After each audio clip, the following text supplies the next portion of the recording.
Well, I know there's been a million questions in the last several days on what's going to happen in Las Vegas, which we are just a few days away from heading out to Nevada. And of course, Paul Woody of the Professional Rodeo Cowboys Association, he is the Chief Marketing Officer. He joins us right now on Western Sports Roundup. And Paul, I know you guys behind the scenes, you have been working tirelessly to try to find a solution to all this madness. So thank you on behalf of the entire industry. But who's been behind the scenes helping you make these decisions? Corey, it's never a good thing when somebody from the PRCA gets asked to be on Western Sports Roundup, but I do appreciate y'all having us on and wanting to set the record straight. And if we know anything about social media, you can find a different story every day about this and how we're attacking it and how we are truly trying to make sure that we pull off a safe and full National Finals Rodeo out in Las Vegas.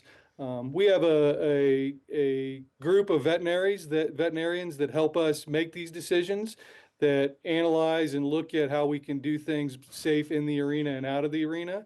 And we've also been working with state officials from Texas, where this kind of started, across the country into Las Vegas, and the Nevada Department of Agriculture has been key in helping us figure out what do we need to do to make sure it happens on the dates that it's supposed to happen out there. Well, yeah, it just seems like we're having a little flashback of 2020 when our entire industry shut down because of a different virus that was in people. Now we're trying to take care of our animal athletes that we care for each and every single day. What are going to be some of the requirements for the horses that are going to be competing at the NFR?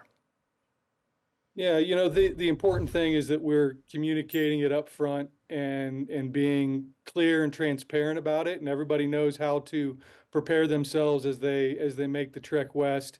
But we are requiring that there is going to be a 7-day certificate of veterinary inspection. We are not allowing anybody into the venue if they have been in contact in a specific amount of time.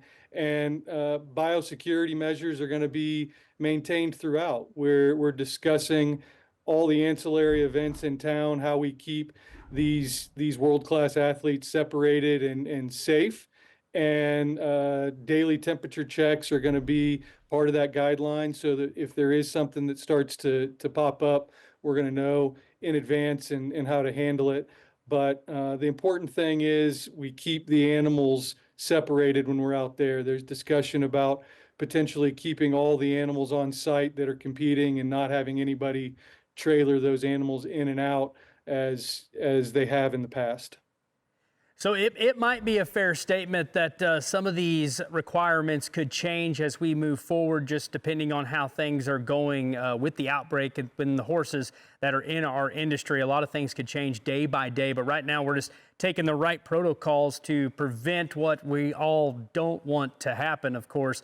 And tell us a little bit about, there's some rumors floating around that breakaway roping might look a little bit different this year. Can you give us any insights on that?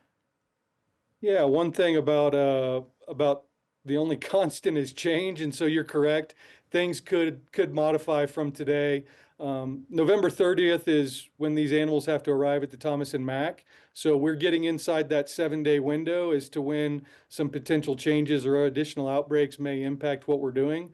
But daily calls have been had, and you're right, that national finals of breakaway roping at the South Point Arena has been it's not going to happen on December 2nd and 3rd.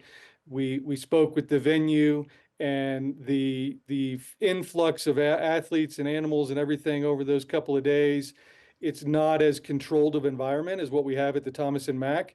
There's not as many open stalls. There's not as many outdoor stalls. We don't have the opportunity to quarantine. And to be honest, it happens before December 4th when the NFR happens. So there's a lot of factors that have gone into it.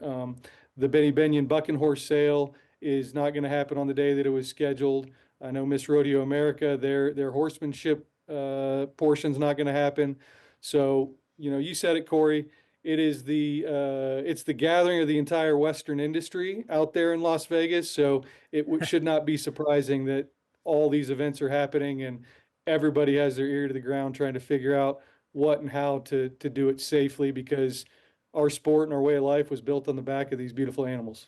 Absolutely. You know, I hats off to you guys. I know you guys are in the hot seat right now, but thank you for going to bat for everybody. I know our entire industry is really, it unfolds in the next few weeks in Las Vegas, the richest 10 days in the world of rodeo, and you guys are going to try to make sure that happens in a timely manner and a safe manner for our equine athletes. So Paul Woody, thank you so much for joining us. He represents the Professional Rodeo Cowboys Association as our Chief Marketing Officer. So Paul, thank you once again. Thank you, Corey. Look forward to seeing you out there in a couple weeks.